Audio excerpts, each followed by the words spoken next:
ఆ పాప మీకు ఎన్ని సంవత్సరాల నుంచి పరిచయం? అంటే పెద్ద పరిచయం అంటే నేను 2021 లో జాయిన్ అయ్యాను మేడం. సో ఉమ్, నేను జాయిన్ అయినాక తను 2 months కి జాయిన్ అయింది. సో అప్పటి నుంచో పరిచయం, 2021 మే నుండి పరిచయం. సో పరిచయం అలానే ఉండగా ఇక సో తన క్యారెక్టర్ నచ్చింది. So at the same time నా క్యారెక్టర్ నచ్చి నేను ప్రపోజ్ చేయగానే తను యాక్సెప్ట్ చేసింది. తను ఎక్కడి సో నుంచి వచ్చింది? వాళ్ళ పేరెంట్స్ ఏ ఊరు? పేరెంట్స్ సింగరాయకొండ, ప్రకాశం డిస్టిక్. ఓకే. సో ఇంకా అంటే వర్క్ ఫ్రమ్ హోమ్ మేడం. అంటే మేము కలవలేదు. సో ఈవెన్ నేను తన ఫోటో చూడకుండా ప్రపోజ్ చేశాను మేడం ఇనిషియల్ గా. సో తను ఎలా ఉంటుందో కూడా తెలియదు. జస్ట్ కంపెనీ టీమ్స్ లో మాట్లాడుకోవడం, ఫోన్ లో మాట్లాడుకోవడం తప్పితే తన ఫేస్ ఎలా ఉంటుందో కూడా నాకు తెలియదు. సో నా ఫేస్ తనకి తెలుసు. సో ఇన్స్టాగ్రామ్ లో ఫొటోస్ అవి చూసింది తప్పితే నేను తనని చూడలేదు. సో తను యాక్సెప్ట్ చేసింది అలానే, నాకు అపియరెన్స్ కన్నా క్యారెక్టర్ ఇంపార్టెంట్ అని చెప్పి. సో నేను కూడా అపియరెన్స్ కన్నా క్యారెక్టర్ ఇంపార్టెంట్ అని చెప్పేసి నేను కూడా అలానే చేసాను. తర్వాత వన్స్ యాక్సెప్టెడ్, తర్వాత వీడియో కాల్స్ మాట్లాడుకోవడం ఇలా అయిపోయింది. సో ఇంకా తనకి తర్వాత ఆగస్ట్ మంత్ లో పెళ్లి వద్దంది. వాళ్ళ ఇంట్లో ఒప్పుకోరు, వద్దు అని చెప్పేసి అంటే లేటర్ నేను కన్విన్స్ చేయడానికి ట్రై చేసిన. తర్వాత తనే రియలైజ్ అయ్యి ఇక ఇంట్లో ఎట్లా ఒప్పుకోరు, బయటకు వచ్చి పెళ్లి చేసుకుందాం అని చెప్పేసి అంటే సరే తనని అన్ని అడిగి క్లారిటీగా అడిగి వచ్చి తీసుకొచ్చుకొని పెళ్లి చేసుకున్నా. నైట్ 12:30కి తీసుకుని వచ్చి పెళ్లి చేసుకున్నా. సో ఇంకా తన ఇష్ట ప్రకారమే చేసుకున్నా. సో తర్వాత పెళ్లి చేసుకొని వచ్చినాక మా ఇంట్లో ఉన్నాం. సో ఇద్దరికి work from home. So Karimnagar వచ్చి ఉన్నాం. హైదరాబాద్ లో ఆర్య సమాధిలో పెళ్లి చేసుకున్నాం, కరీంనగర్ వచ్చి ఉన్నాం. తర్వాత లేటర్ ఒక 3-4 days కి ఇక్కడ నియర్ బై రిజిస్టర్ ఆఫీస్ లో రిజిస్టర్ మ్యారేజ్ చేసుకున్నాం మళ్ళీ. సో రిజిస్ట్రేషన్ చేయించుకున్నాం మ్యారేజ్. సో ఒక 1.5 month కి October 15th ఆ టైం కి వాళ్ళ పేరెంట్స్ కంటిన్యూస్ గా కాల్ చేస్తా ఉండే. సో నాకు చేస్తా ఉండే. సో ఊకే చేస్తా ఉంటే నా క్యారెక్టర్ బ్యాడ్ అనుకుంటారు. సో నువ్వు మాట్లాడు కీర్తి ఒకసారి అని చెప్పేసి నేను మాట్లాడించా. సో ఇంకా వాళ్ళు కొంచెం ఎమోషనల్ గా ఊకే మెసేజ్ చేయడం, నువ్వు రాకపోతే మాకు మేము చచ్చిపోతాం, నువ్వు అందరికి తెలిసినాక వచ్చినాక ఉపయోగం ఏమి ఉండదు అని కొంచెం తనని మెంటల్ గా వీక్ చేసినారు. సో లేటర్ తను నన్ను కన్విన్స్ చేయడానికి ట్రై చేసింది. నేను ఇనిషియల్ గా వద్దన్నా వెళ్ళడం. సో డిసెంబర్ లో పెళ్లి చేస్తా అన్నారు, మళ్ళీ పెళ్లి చేస్తాం డిసెంబర్ లో అని చెప్పేసి ఇంకా నన్ను కన్విన్స్ చేయడానికి ట్రై చేశారు. నేను కూడా నమ్మా మేడం. సో నా పేరెంట్స్ లా అని చెప్పేసి వాళ్ళని నమ్మా. సో లేటర్ ఇంకా తను కూడా నాకు చెప్పింది, నీ భార్యని నన్ను ఎవరు దూరం చేయలేరు, మనకు రిజిస్ట్రేషన్ అయిపోయింది, అంత ఈజీగా నువ్వేమైనా ఊకుంటావా నన్ను ఏదైనా చేసినా కూడా.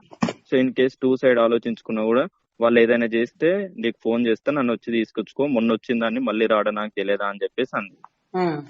సో సరే అని చెప్పేసి ఫస్ట్ హైదరాబాద్ వెళ్ళింది వాళ్ళ అన్నయ్య వాళ్ళ ఇంటికి. సో ఇక పంపించా. వాళ్ళ తమ్ముడు వాళ్ళ మామయ్య వచ్చి తీసుకెళ్లినారు. అమ్మాయి వెళ్ళింది. మళ్ళీ దీవాళికి మా ఇంటికి వచ్చింది మళ్ళీ 1 week కి. సో 1 week కి మళ్ళీ వచ్చి మళ్ళీ 10 days ఉంది దీవాళి వరకు. October 28 వరకు మా ఇంట్లోనే ఉంది. సో 28 కి వాళ్ళ అమ్మకి కిడ్నీలలో స్టోన్స్ వచ్చినాయి అని చెప్పేసి అంటే ఒక ఫస్ట్ ఇనిషియల్ గా డిసెంబర్ వరకు అక్కడే ఉంటా అంటే, లేదు అన్ని రోజులు నేను పంపాను, మనం హైదరాబాద్ లోనే ఉందామని చెప్పేసి నేనన్నా. సో ఇంకా వాళ్ళ పేరెంట్స్ కూడా దానికి ఒప్పుకున్నారు. సరే 10 days అయితే 10 days పంపి బాబు అన్నారు. సో సరే అని చెప్పి 10 days పంపించా వాళ్ళ అమ్మకి స్టోన్స్ వచ్చినాయని.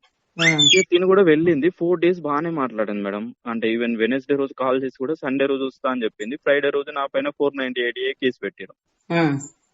సో దాంట్లో ఇంకా ఇట్లా బాత్రూమ్ లో ఉంచడం అది ఇది సంథింగ్ ఇక కొంచెం వల్గర్ గా రాశారు పిటిషన్ లో.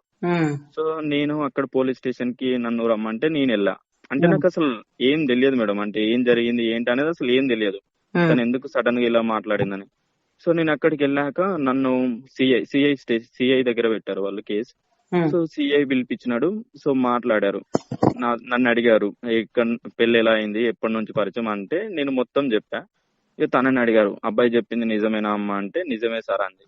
సో నువ్వెందుకు వద్దనుకుంటున్నావు అమ్మా అని అంటే, లేదు సార్ నాకు డైవర్స్ కావాలి, పెళ్లికి ముందు చచ్చిపోతా అన్నాడు. అంటే ఇంకా సిఐ అప్పుడే కొంచెం కోపన్నాడు. పెళ్లికి ముందు ఎవరైనా చచ్చిపోతా అంటారు, వాడి ప్లేస్ లో నేనున్నా చచ్చిపోతా అంటాడు. ఎందుకంటే ప్రేమించిన అమ్మాయి దూరం అవుతుందంటే ఆ బాధ ప్రేమించిన వాడికి తెలుస్తుంది, అంత మాత్రం నువ్వు పెళ్లి చేసుకుని వాళ్ళ లైఫ్ నాశనం చేస్తావు అంటే నాకు అవన్నీ మాట్లాడాలనే ఆలోచన ఏం లేదు సార్, నాకు డైవర్స్ మాత్రమే కావాలి అని చెప్పేసి అన్నాడు. అంది. సో తను అన్నాక ఇక వాళ్ళ పేరెంట్స్ పంపించారు, మా పేరెంట్స్ పంపించారు. సరే అమ్మ నువ్వు వెళ్తా అంటున్నావు, నువ్వు అమ్మాయి కాబట్టి వాడు ఇప్పుడు నీకు డైవర్స్ ఇవ్వకపోయినా నువ్వు కోర్టులో కేసు వేస్తే నీకు డైవర్స్ వస్తాయి. సో నువ్వు వెళ్ళేటప్పుడు నింద అనేది ప్రాపర్ రీజన్ అయి ఉండాలి అమ్మా, ఈ పిటిషన్ లో రాసిచ్చిన అన్ని నిజాలేనా అంటే అబద్ధాలు సార్ అని చెప్పేసి అంది. అబద్ధాలు అన్నాక ఇంకా నేను ఇంటికి వచ్చినాక ఇంకా నేను కొంచెం డిప్రెషన్ లో ఉండి సూసైడ్ అటెంప్ట్ చేసుకున్నా. సో 1 week కి కొంచెం 3-4 days లో సెట్ అయినా 1 week కి డిశ్చార్జ్ చేసినారు. సో ఇంకా తర్వాత నేను ఇంకా అసలు ఎంత ట్రై చేసినా కూడా నాతో మాట్లాడట్లేదు మేడం. అంటే నాకు అసలు ఏం జరిగిందో తెలియదు. మా ఇంట్లో నుంచి వెళ్ళేటప్పుడు కూడా అసలు ఎంత బాగా వెళ్ళిందంటే అసలు ఎలాంటి డిస్టర్బెన్సెస్ లేవు, మా ఇద్దరి మధ్యలో ఏం గొడవలు కూడా లేవు. నార్మల్ గా అత్తవారింటికి ఎలా వెళ్తారో, మామూలుగా అమ్మవారింటికి ఎలా వెళ్తారో అలానే వెళ్ళింది నా వైఫ్ కూడా. సో ఇంకా సడన్ గా ఇదంతా జరిగింది.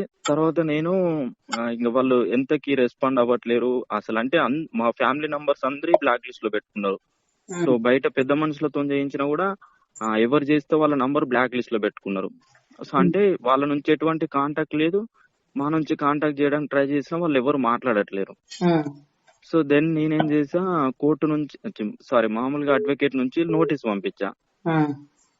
ఏమని పంపించా అంటే నా భార్యను ఇట్లా ఏదో ఇన్ఫ్లుయెన్స్ చేసి నాతో ఉండకుండా చేయడానికి ట్రై చేస్తున్నారు వాళ్ళ పేరెంట్స్, వాళ్ళకి ఇష్టం లేదు.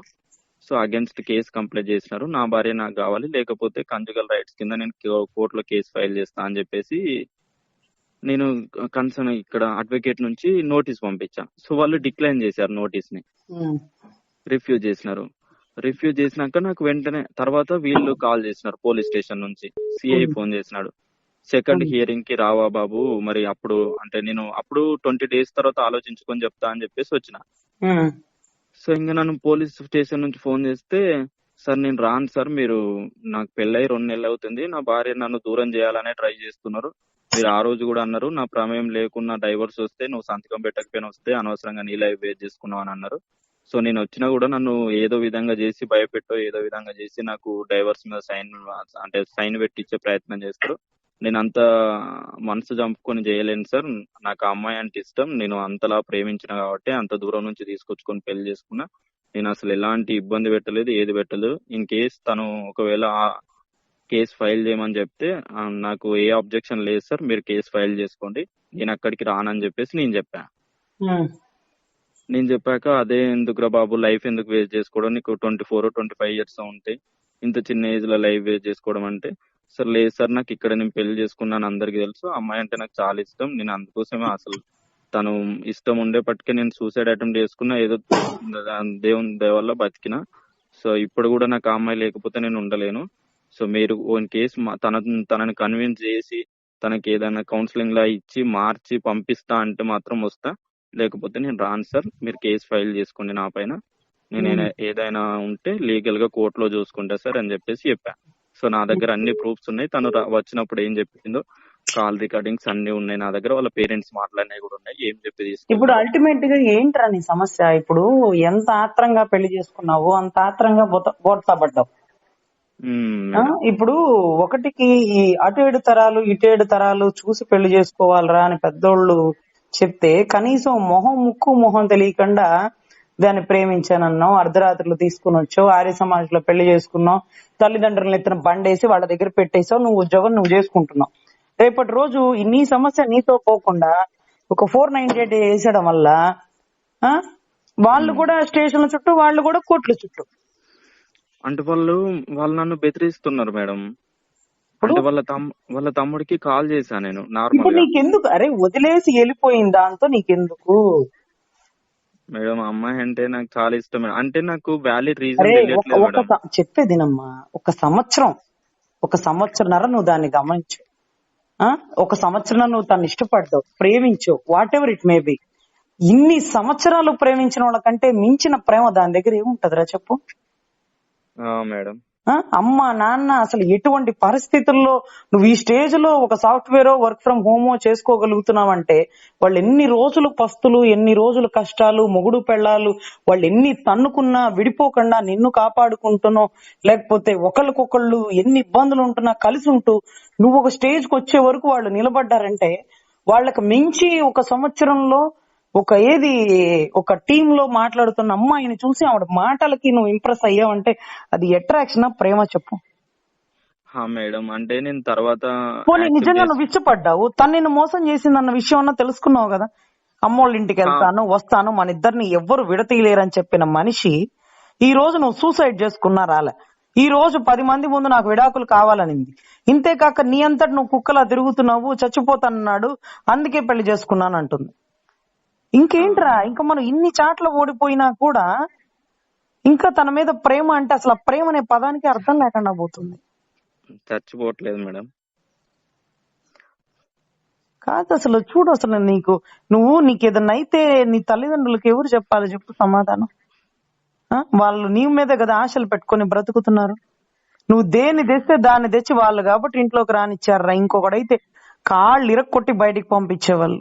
అర్ధరాత్రులు దాన్ని తీసుకొని వచ్చి వారి సమాజంలో చేసుకోవడం ఏంట్రా, దాన్ని తీసుకొచ్చి మా ఇంట్లో పెట్టడం ఏంట్రా, ఏ కులం ఏ మతం అని తల్లిదండ్రులు మాట్లాడలేదంటే క్యాస్ట్ కూడా మాకన్నా చాలా చిన్నది మేడం. కదమ్మా, మాట్లాడకుండా తెచ్చిన తల్లిదండ్రులకి ఇవ్వలేని విలువ తొక్కలోది. 1 సంవత్సరంలో ప్రేమించిన దాన్ని వదులుకోలేకపోతున్నాను అంటే పోనీ వాళ్ళని వదులుకుంటావా?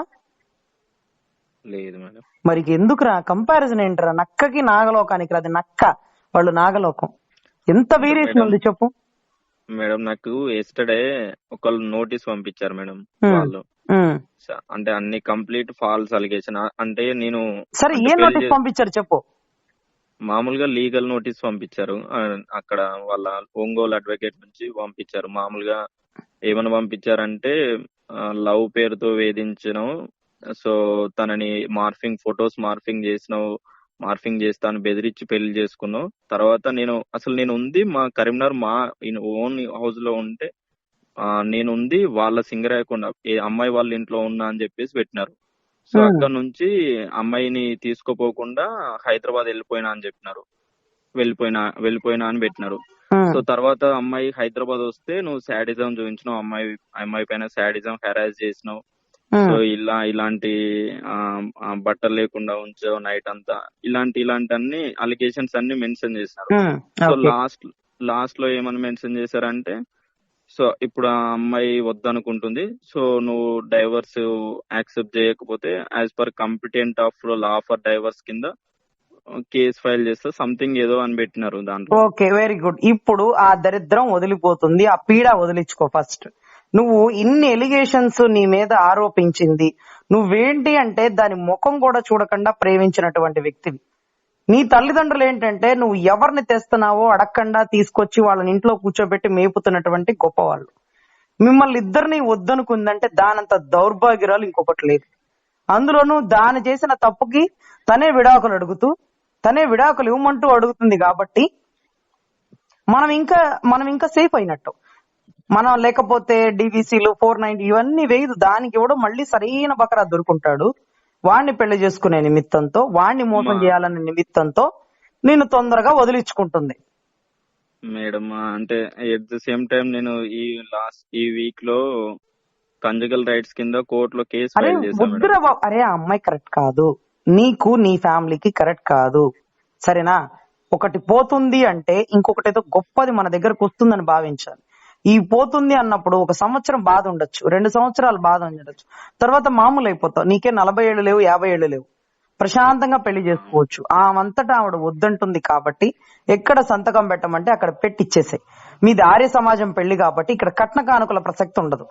వరకట్నం కోసం వేధించాడని ఇంకోటని ఉండదు. ఎందుకు పెళ్లి చేసుకున్నావు అంటే మార్ఫింగ్ చేసి నన్ను మోసం చేసినాడు అని చెప్తుంది. దాని ముఖమే చూడకుండా ప్రేమించినాడు నువ్వు. సో అందుకని ఏం చేస్తావంటే భగవంతుడు నీకు మంచి ఆపర్చునిటీ ఇచ్చాడనమాట. నీ నిజాయితీకి మెచ్చి తనంతట తనే విడాకులు అడుగుతుంది. విడాకులు ఊరికి అడగకూడదు కదా, పైన ఒక బోయపాటి సినిమా స్టోరీ పెట్టిందనమాట, అంతే. అదంతా అబద్ధం అని ఆవిడికి తెలుసు, రాసిన లాయర్కి తెలుసు, నీకు తెలుసు, ఆ కుటుంబ సభ్యులకి తెలుసు. కానీ విడాకులు కావాలి అంటే ఏదో ఒక ఎలిగేషన్ చేయాలి కదా, అందుకని ఆ ఎలిగేషన్ అంతా చేసింది. So what ever it may be, ultimate గా నీకేం కావాలి అది ముందు చెప్పు.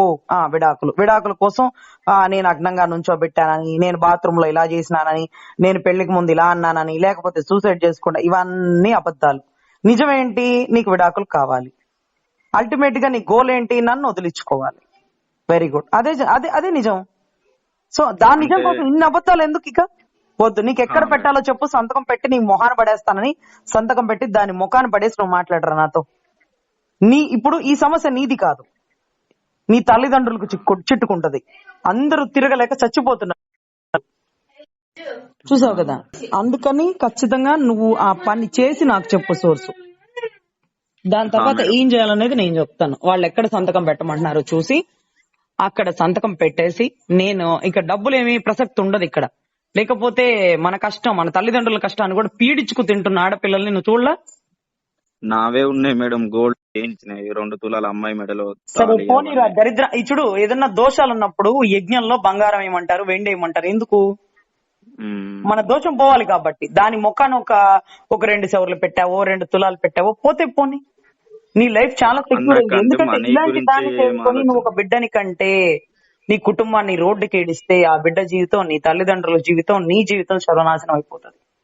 భగవంతుడు మంచి ఆపర్చునిటీస్ ఇచ్చాడు. ప్రెగ్నెన్సీ వస్తే కూడా మేడం అంటే ఇంత తొందర పిల్లలు వద్దని తీయించేసుకున్నాం. మంచి పని. మీ వల్ల మీ వల్ల ఒక బిడ్డ భూమి మీదకి వచ్చి నాశనం అయిపోలేదు. ఎందుకంటే ఇటువంటి తల్లి, అటువంటి కుటుంబం మధ్యలో బిడ్డ అల్లాడిపోతాడు. మీ అమ్మ మీ నాన్న విలవిల్లాడిపోతారు. ఎందుకంటే నిన్ను భరించారు, నీకు పుట్టబోయే బిడ్డని భరిస్తారు. సరేనా? నువ్వు ఇప్పటి నుంచి ఆవిడ ఎక్కడ పెట్టమంటే అక్కడ సంతకం అడ్వకేట్ గారితో మాట్లాడుకొని అదేం రాశారో ఒకసారి చెక్ చేసుకుని నేను సంతకం పెట్టేస్తాను అనే ఒక ప్రపోజల్ లోనే ఉండు. అంటే నేను ట్రై చేశా మేడం దాని గురించే. అంటే ఏ రీజన్ తో వద్దంటున్నావు, సరే నేను ఏం చేశాను, నాతో ఒకసారి మాట్లాడినాక మన ఇద్దరమే డిసైడ్ అయ్యి ఫైనల్ అదే డిసైడ్ అయ్యాం. నువ్వు ఇంకా దాన్ని కదిలిస్తున్నావురా. పెంట మీద రాయిస్తే మన ముఖాన్ని పడిద్ది. అది ఒక పేడ లాంటిది, ఒక పెంట లాంటిది. దాన్ని కదిలించొద్దు. ఇప్పుడు కారణాలు ఏం చెప్తుంది? దానికి మంచి సౌండ్ పార్టీ దొరికాడని చెప్తుందా? లేకపోతే ఇంకొక వేలోకి వెళ్ళిపోతున్నానని చెప్తుందా? లేకపోతే నిన్ను మోసం చేశానని చెప్తుందా? ఇన్ని కబుర్లు చెప్పి నిన్ను నన్ను ఎవ్వరు విడతీయలేరని చెప్పి పుట్టింటికెళ్లి వారం రోజులు వచ్చేస్తానన్న మనిషి 10 మంది ముందు విడాకులు కావాలని చెప్పిందంటే అప్పుడే వదిలేయాలి. యాక్చువల్ గా అక్కడ మాకు పెళ్ళైందని అక్కడ వాళ్ళ ఊర్లో ఎవరికి తెలియదు మేడం. సో తెలియదు కాబట్టి ఇంకొక సంబంధం వచ్చేస్తాడు. ఎవడో వాడు మోసం చేసి పెళ్లి చేసుకున్నాడనో లేకపోతే ఇంకోటనో ఏదో వాళ్ళకి ఇష్టమైన స్టోరీ వాళ్ళకి చెప్పుకుంటారా? నీకు తగ్గ అమ్మాయి నీకు దొరకదా చెప్పు? ప్రపంచం ఏమన్నా గొడ్డు పోయిందా? ఆడపిల్లలు లేకుండా పోయారా? కానీ ఈ అమ్మాయిని చేసుకుంటే మాత్రం ఈ అమ్మాయి వల్ల ప్రెగ్నెన్సీ వచ్చినా లేకపోతే ఇంకొకటైనా సమస్య పెద్దదవుతుంది. నీ అదృష్టం సమస్య ఎర్లీగా అయిపోయింది. మన క్లయింట్లు పిల్లలు పెద్దవాళ్ళు అయిపోయి లేకపోతే పిల్లల మధ్యలో అసలు ఎంత దారుణం అయిపోతుందంటే, అసలు నీకేదన్నా అయిందనుకో, నువ్వేదన్నా బాధతో సూసైడ్ మొన్న చేసుకున్నావు కదా, అలాగే చేసుకున్నావు అనుకో, ఆ బిడ్డను అనాథ శరణాలయంలో వదిలేస్తుంది, అది ఇంకోటి పెళ్లి చేసుకుంటది. నీకు పుట్టిన కర్మకి వాడు అనాథలాగా బ్రతుకుతాడు. నువ్వు అందుకనే ఎర్లీగా భగవంతుడు మంచి అవకాశం మనకి ఇచ్చాడు. నీ తల్లిదండ్రుల మీద కాన్సన్ట్రేషన్ పెట్టు, నీ కెరియర్ మీద ఫోకస్ చెయ్యి. అదేదో నోటీసులు పంపిస్తుంది సంతకం పెట్టమని ఎప్పుడు రావాలి కోర్టుకి అని అడుగు, ఒకటే మాట. అప్పుడు అడుగుతారు వాళ్ళు, వాడేం అబ్జెక్షన్స్ పెట్టలేదా, వాడేం అడగలేదా? ఏం అడగలేదండి, నేను ఫోన్ చేశాను పలానా 6వ తారీఖు కోర్టుకి రావాలని అంటే సరే అన్నాడు, అంతే. ఒకటే మాట కాల్ కట్ చేశాడు. అప్పుడు వాళ్ళకే ఆలోచన కలుగుతుంది. ఇప్పుడు మార్పింగ్ చేసి ఫొటోస్ పెట్టిన వాడు రేపు అది ఎవరిని పెళ్లి చేసుకున్నా దాని జీవితం నాశనం చేయడం వాడికి చిటికలో పనిగా. మరి అదెందుకు దాని గురించి స్ప్రెడ్ చేయలేదు అంటే, నువ్వేమీ చేయవన్న విషయం వాళ్ళకి తెలుసు, నువ్వు ఇబ్బంది పెట్టవన్న విషయం వాళ్ళకి తెలుసు. కానీ నిన్ను వదిలించుకోవడానికి ఏదో ఒక ఎలిగేషన్ పెట్టాలి కాబట్టి ఆ ఎలిగేషన్ పెడుతున్నారు. నీకు నువ్వు తప్పుడు వాడవని, నీకు నువ్వు మంచివాడు కాదని, నాలో ఏ లోపంతో వదిలేస్తున్నావు అన్న రీజన్స్ ఆమెను అడగద్దు. దరిద్రం పోతుంది అంతే, వదిలిచ్చేసుకో. చెప్పేదేనమ్మా, వాళ్ళు ఏమన్నా కాగితాలు పంపిస్తే అవి నాకు చూపించు, నాకు వాట్సాప్ చేయి, నేను ఒకసారి చెక్ చేస్తాను. ఇదిగోండి ఇలీగల్ నోటీస్ అని ఇప్పుడు ఇందాక పంపించారన్నావు కూడా, అది కూడా నాకు జిరాక్స్ అది పెట్టు, వాట్సాప్ చేయి. కోర్టుకు వెళ్లే టైంకి ఆన్ ది స్పాట్ లో, ఎక్కడ ఇది ప్రకాశం జిల్లా కోర్టే కాబట్టి నేను అందుబాటులో ఉంటాను, నో ప్రాబ్లం. మ్యూచువల్ గా తీసేసుకుందో గానీ ఇంకా నువ్వు ఆవిడకి ఏం అక్కర్లేదు. ఆవిడ తిరిగి ఆ 2 తులాల వస్తువు ఇస్తుందని నేను అనుకోను. ఇస్తే మంచిదే, ఇవ్వకపోతే ఇంకా మంచిదే, వదిలేస్తుంది. పోనీ దరిద్రం, నాకు ఇచ్చిన వద్దు మేడం. పోనీ ఇప్పుడు అది ఆ వస్తువు ఎవడు వేసుకుంటాడో గుర్తుపెట్టుకోమను, దాన్ని ఏ రకంగా మారుస్తారో గుర్తుపెట్టుకోమా. అది నువ్వు పడేసిన ముష్టి, నీ భిక్ష. ఆ విషయం వాళ్ళకి తెలుసు.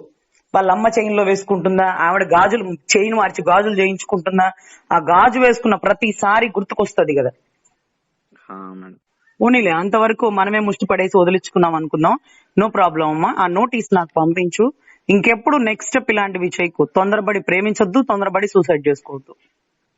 మేడం అంటే ఇన్ కేసు నేను ఒప్పుకుంటే డైవర్స్ తొందర వస్తాయా మేడం? అసలు వాళ్ళు ఏ నోటీస్ ఇచ్చారో ఒప్పుకుంటే అయిపోతుంది, ఏముంది దాంట్లో. అసలు ఒకసారి నేను నోటీస్ చూసి వాళ్ళ అడ్వకేట్ గారితో కూడా మాట్లాడతాను. మాక్సిమం మ్యూచువల్ ఒప్పుకుంటే 6 months లో అయిపోతుంది డైవర్స్. నువ్వు నెక్స్ట్ ప్రాసెస్ చూసేసుకోవచ్చు ప్రశాంతంగా. అంటే మేడం నేను ఒప్పుకోకపోతే కూడా వస్తాయి అని అంటున్నారు. ఒప్పుకోకపోయినా వచ్చిద్దిరా, మనకెందుకు చెప్పు. ఎక్స్ పార్టీ కింద నువ్వు కోర్టుకి అటెండ్ కాలేదనో అలా కూడా డైవర్స్ వచ్చిస్తుంది, నో ప్రాబ్లం. అంటే అంటే నేను ఇక్కడ వేసింది యూజ్ ఉండదా మేడం? కాంజుగల్ రైట్స్, నువ్వు కాపురానికి రమ్మని అడుగుతున్నావు, ఆవిడ నువ్వు నాకు వద్దని విడాకులు కేసింది. ఎవరిది గెలవాలి కేసు? అంటే ఇద్దరు వేసినారు. విడాకులకి వేయొచ్చా మేడం? అంటే పెళ్ళి అయ్యి 1 year అవ్వట్లేదు. అవును, విడాకులకు వేయడానికి గల కారణాలు ఇదే అని చెప్తుంది కదా. 1 year లో విడాకులు రావు. 1 year దాటిన తర్వాత విడాకులు వస్తుంది. ఇలా ఆత్రంగా తీసేసుకుంటారని కోర్టు కొన్ని ప్రొసీడింగ్స్ పెట్టింది.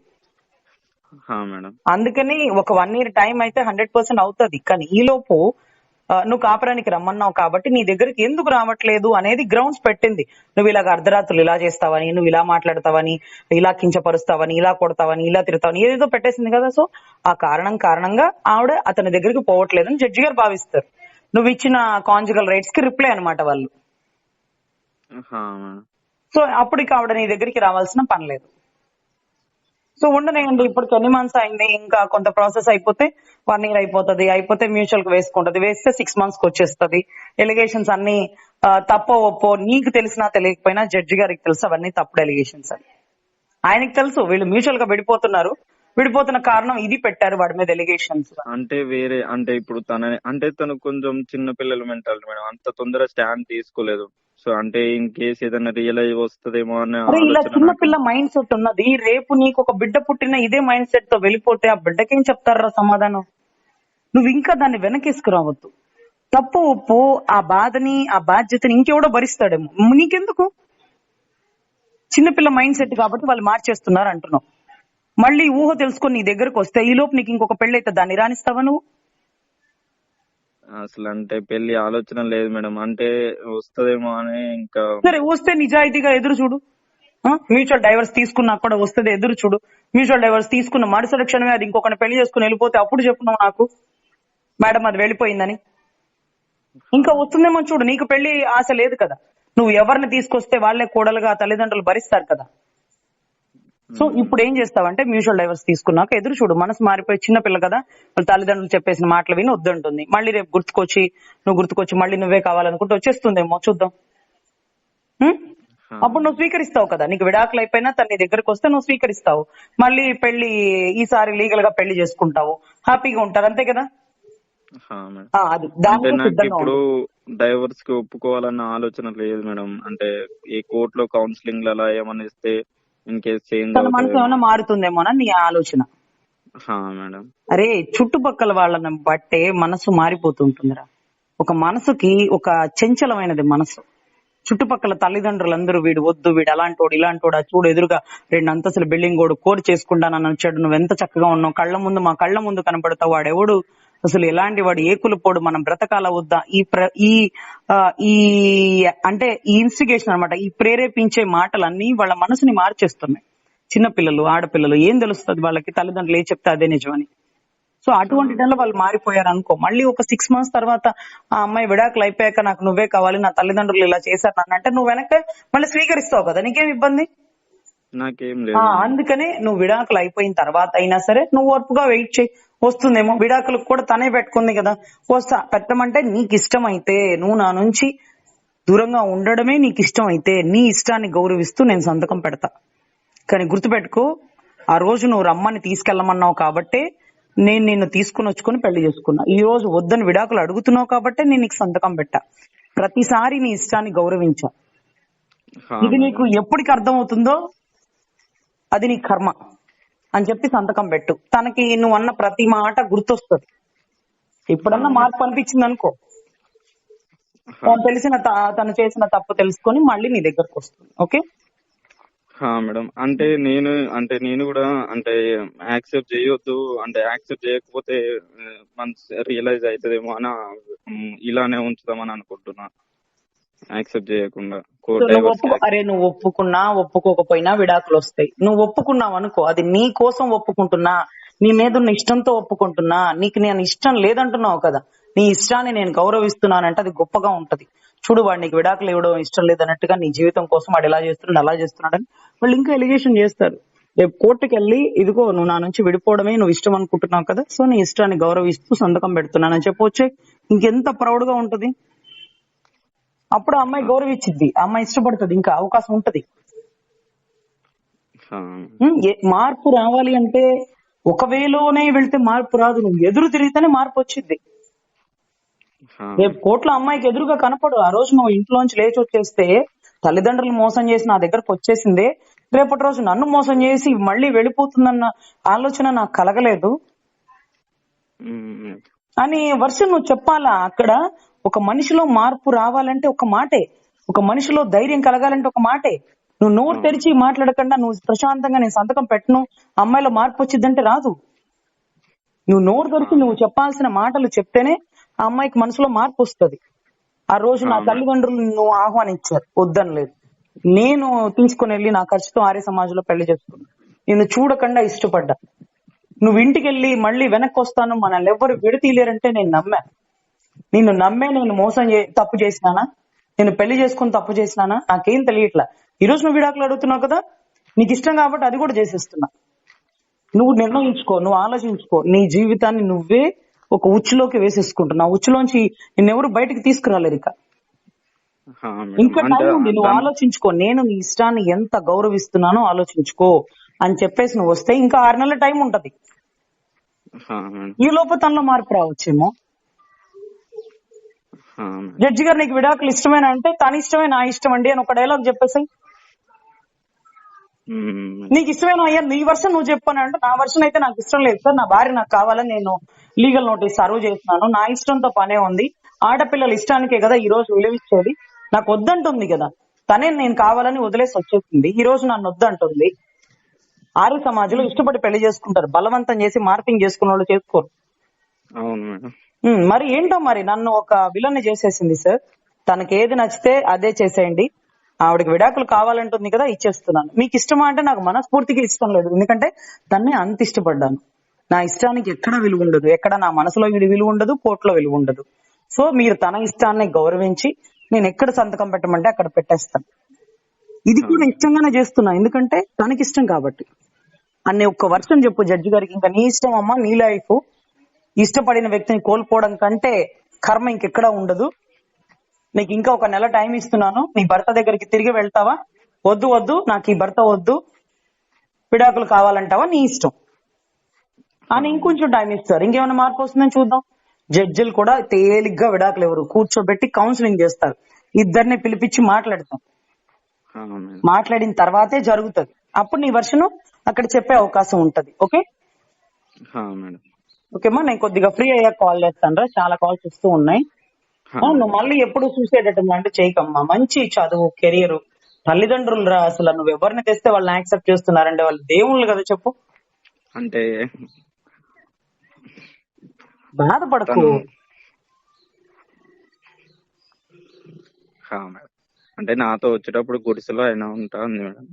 అరే ప్రేమలో ఉన్నప్పుడు 100 మాటలు వస్తాయి, తాగుబోతాడు తాగినప్పుడు 100 చెప్తాడు, తర్వాత నేను అవన్నీ నేనే మాట్లాడానా అంటాడు. వాడు ఏం మాట్లాడిందో వాడికి కూడా గుర్తుండదు.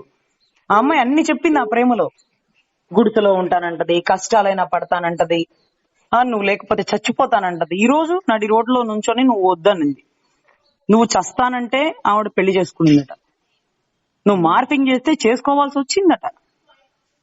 అన్ని ఆరోపణలు నిజాలు ఆవిడకి తెలుసు కదా. అటువంటి వ్యక్తి గురించి నువ్వు కంటతడి పెట్టడం, కన్నీళ్లు గార్చుకోవడం, లేకపోతే సూసైడ్లు చేసుకోవడం, తల్లిదండ్రుల్ని వాళ్ళు అన్నం తింటున్నారో లేదో చూస్తున్నావురా, వాళ్ళు ఏ వయసు వాళ్ళు చెప్పు, దానికి తింటున్నారో లేదో, ఉంటారో పోతారో కూడా అర్థం కాదు ఈ సమస్యలతో. ముందు వాళ్ళ మీద కాన్సన్ట్రేషన్ పెట్టు, సరేనా? వాళ్ళు ఏం నోటీస్ పంపించారో అది నాకు వాట్సాప్. ఓకే.